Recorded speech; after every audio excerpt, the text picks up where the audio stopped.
Other things you should know about are balls, tees, gloves, and ball markers. A ball marker is like a coin or a poker chip or any type of circular item. It can be square, it can be like a little trinket, but it has to be kind of flat-ish to mark your ball on a green so that you can pick it up and clean it. And that's just to know where your ball is located. Most people use coins. I would recommend, from whatever country you're from, using your local money.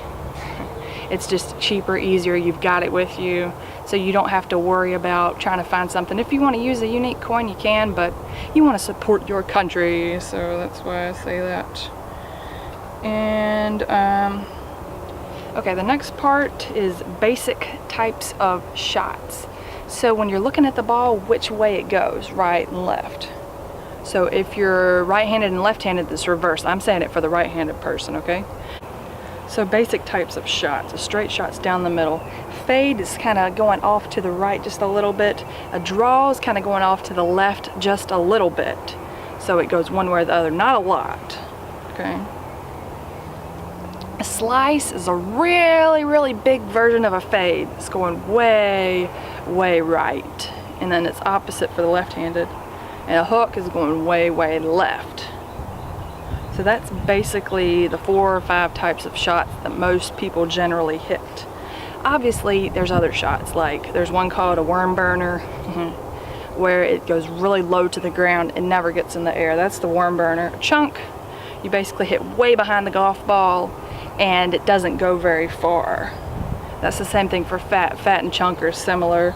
Thin means you didn't catch it on the center of your club, so the ball flight's not going to go up high.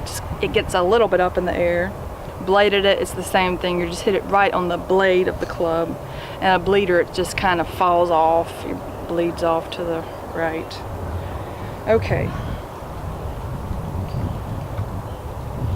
Basically, when you look at a scorecard, it will tell you if it's a par 4, 3, or 5. That's generally the only pars that you have. Some courses, they will have a par 6. You will rarely see that. There's no par 2s. I mean, that's just crazy unless you go to putt-putt.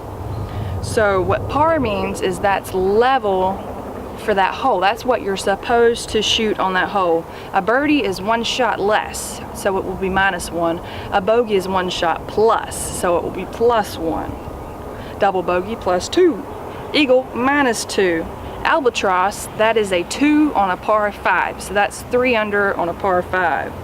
Hole in one, that can be on a par 4 or a par 3, believe it or not.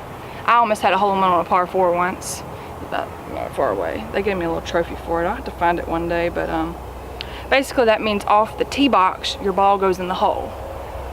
And I guess you could have a hole in one on a par 5, but if somebody has one, they're playing from the wrong tee box. So tell them they need to move back. If they're saying, oh, I had a hole in one on a par 5, you're playing way too short, buddy. You need to challenge yourself.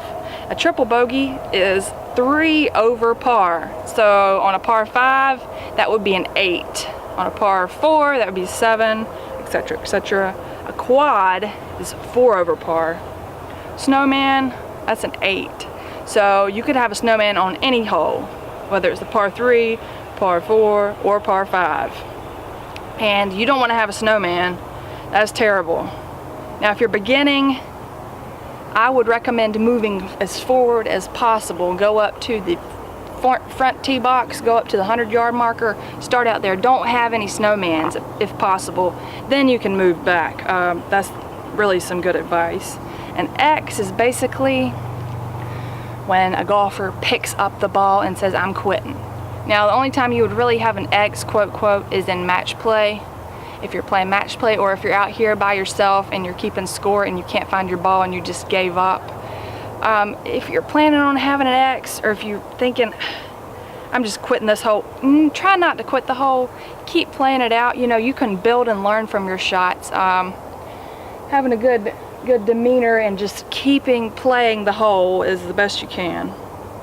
And basically I had over par, even, and under par, and that's basically the gist of the under par and over par.